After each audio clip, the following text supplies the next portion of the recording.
তাহলে বোঝাই যাচ্ছে সমস্যাটা যানজটের ছিল না, সমস্যাটা আসলে একটা সম্প্রদায়কে নির্দিষ্টভাবে আদারাইজ করা। মুসলমান মানুষেরা যদি 2 ঘন্টার জন্য নামাজ পড়ে তাহলে শহরের মানুষের প্রচণ্ড মানে কি বলবো চলাচলে সমস্যা হয়ে যেতে পারছে, কিন্তু 7 দিন ধরে মানে প্রধানমন্ত্রী এসে রেড রোডে যোগাসন করবেন, 7 দিন ধরে রেড রোড বন্ধ থাকবে, সেবেলা রাস্তায় মানে যান চলাচলে মানে সমস্যা হচ্ছে না। সেই জায়গায় যাই হোক মুসলমানদেরকে ভিলিফাই করার জন্য ওনারা নামাজ বন্ধ করেছিলেন। এখন যানজটের সমস্যা, এখন 7 দিনের জন্য ওই রেড রোড শুধু না, রেড রোডের গোটা ধর্মতলার ওই চত্বরটা বন্ধ থাকবে। প্রায় 7টা না 9টা রাস্তা ওরা বন্ধ রাখার নিদান দিয়েছে। এবং তাজ্জব করার মতো বিষয়, 21 তারিখে নিটের এক্সামিনেশন আছে, যে পরীক্ষার প্রশ্নপত্র ওনারা বারবার লিক করে দেন। তো সেই পরীক্ষা আছে, পরীক্ষার দিন ছাত্রছাত্রীরা বিপদে পড়বে, কিন্তু তাতে ওনাদের কোনো যায় আসছে না। হ্যাঁ, তো যোগ দিবসের জন্য হোক, তাহলে নামাজটা যখন তোমরা ব্রিগেডের গ্রাউন্ডে করেছো, তাহলে যোগ দিবসটাও তোমরা ব্রিগেডের গ্রাউন্ডে করো। তোমরা রাস্তা আটকে কেন করতে যাবে? এবং বিজেপি সরকারের যে বারবার এই একটা সম্প্রদায়ের প্রতি যে পার্টিকুলার টার্গেট করা, তাদেরকে যে টার্গেট করে করে তাদেরকে এইভাবে কোণঠাসা করে দেওয়া। রেড রোডে আজকে থেকে তো নামাজ হতো না, 1947 বা তারও আগে থেকে নামাজ হতো।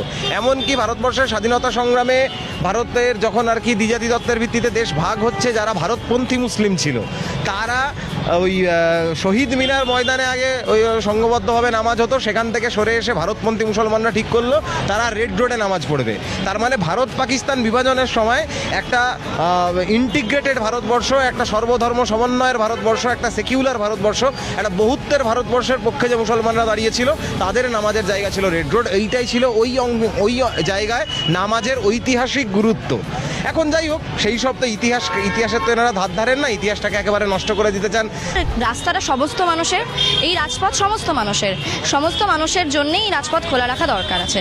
সেইটাকে অন্যরকমভাবে ন্যারেটিভ তৈরি করে চালানোর এবং একটা স্পেসিফিক ধর্মকে নিয়ে ঘৃণার পরিস্থিতি তৈরি করার চেষ্টা যারা করছে, তারা আসলে সাম্প্রদায়িক দাঙ্গাকে উস্কে দিতে চাইছে এই রাজ্যে, এটাই আমরা মনে করছি। হচ্ছে বেকারত্ব বাড়ছে, বৈষম্য বাড়ছে, মানুষের মধ্যে ক্ষুধা বাড়ছে, অনাহার বাড়ছে, গরিব মানুষের পেটের উপর দিয়ে বুল্ডোজার চলছে।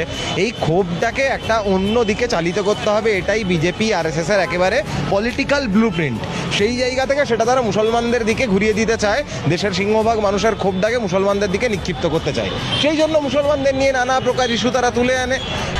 অর্থাৎ এই হিন্দু মুসলিম বিভাজন সৃষ্টি করা, এইটা তো মানে একসময় ইংরেজরা করে গেছিল, আজকে সেই বিজেপি সরকার একই জিনিস করছে। কোনো রাস্তায় যানজট হচ্ছে বলে নামাজিদের তুলে দিচ্ছে, এইটা ওনাদের লক্ষ্যই না। ওনাদের লক্ষ্য হিন্দু মুসলমান একটা ওই বাইনারি ক্রিয়েট করে রাখা, মারামারিটা জিইয়ে রাখা, বিভেদটা জিইয়ে রাখা, যাতে করে ওনারা 100 রকম মানুষের ক্ষতি করেও ভোটটাকে নিজেদের দিকে জড়ো করতে পারে। তাহলে আইনের কথা যদি আমি মানি, যদি কেউ রেড রোডে নামাজ পড়তে না পারেন, ভালো কথা, তাহলে সেখানে যোগ দিবস ও রাস্তা আটকে কখনো করা উচিত না।